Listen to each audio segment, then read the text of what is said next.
मैं डॉक्टर सुनीता कुलश्रेष्ठ, सह आचार्य, MSc college, MA PVS के सेकंड पेपर में घनानंद के पदों की व्याख्या करा रही हूँ। आज भी जो मैं आपको व्याख्या कराने जा रही हूँ वह परीक्षा की दृष्टि से विशेष महत्वपूर्ण है।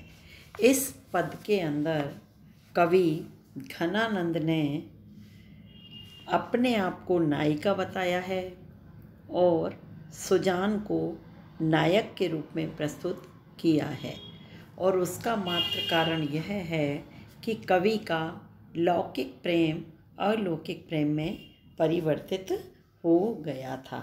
देखिएगा, भय अति निठुर मिटाए पहचानी डारी है। इसमें कवि ने वियोगनी के रूप में अपने प्रियतम से कहा है कि आपने मेरे साथ अपने परिचय को मिटा करके निष्ठुरता का परिचय दिया है। भय अति निठुर यानी आप इतने निष्ठुर हो गए हो कि मिटाया पहचाने डारी है। आपने जो अपनी पहचान थी, परिचय था, उसको भी आपने मिटा डाला है, अर्थात आप भूल गए हैं।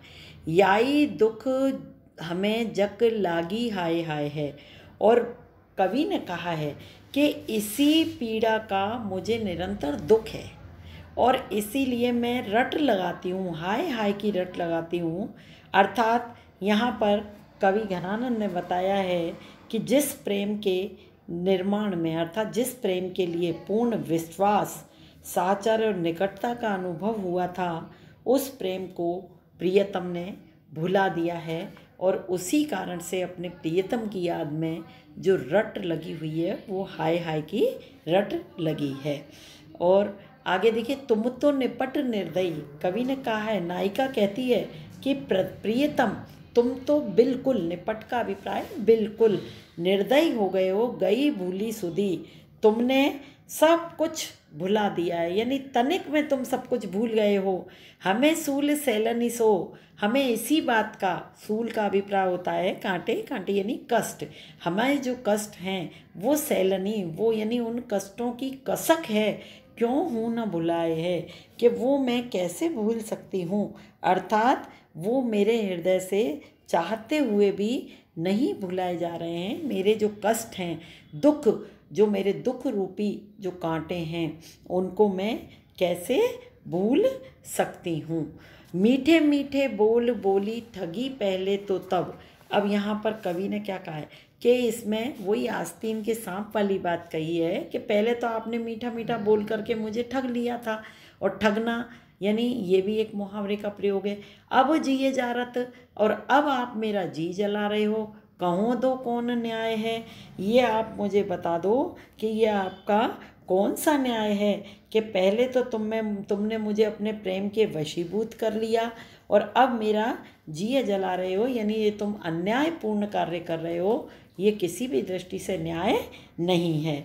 अब कवि ने क्या कहा, सुनी के है नाही ये प्रगट कहावत जू, कि यहाँ पर कवि ने कहा है कि तुम एक बात मुझे बता दो प्रियतम कि आपने इस प्रसिद्ध कहावत को सुना है कि नहीं। कौन सी कहावत? काहू कल पाएसू, किसी को कल पाए यानी तड़पाने पर कैसे कल पाए है, वो कैसे चैन पा सकता है। अर्थात जो दूसरों को तड़पाते हैं वो जीवन में कभी भी सुखी नहीं रह सकते हैं। मेरे सुखी होने पर भी तुम सुख से रह सकोगे, यानी मैं जब सुख से रहूँगी तो तुम सुख से रह पाओगे, अन्यथा जो दूसरों को तड़पाता है उसको कभी भी सुख की प्राप्ति नहीं होती है। अब इस कवित्व में कवि ने विरह का जो चित्रण किया है वह वास्तव में बहुत ही मार्मिक है।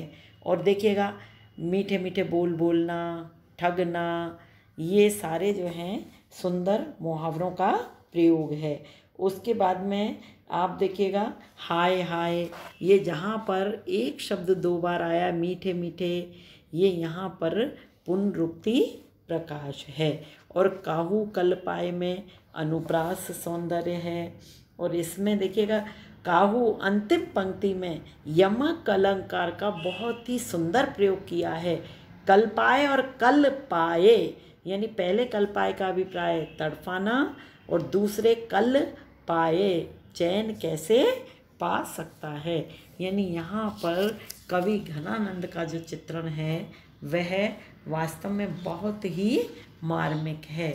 उन्होंने इस पद के अंदर यही बताने का प्रयास किया है कि प्रेम करना बहुत आसान होता है, किंतु प्रेम को निभाना बहुत कठिन होता है। अब हम अगले व्याख्या को नेक्स्ट वीडियो में करेंगे।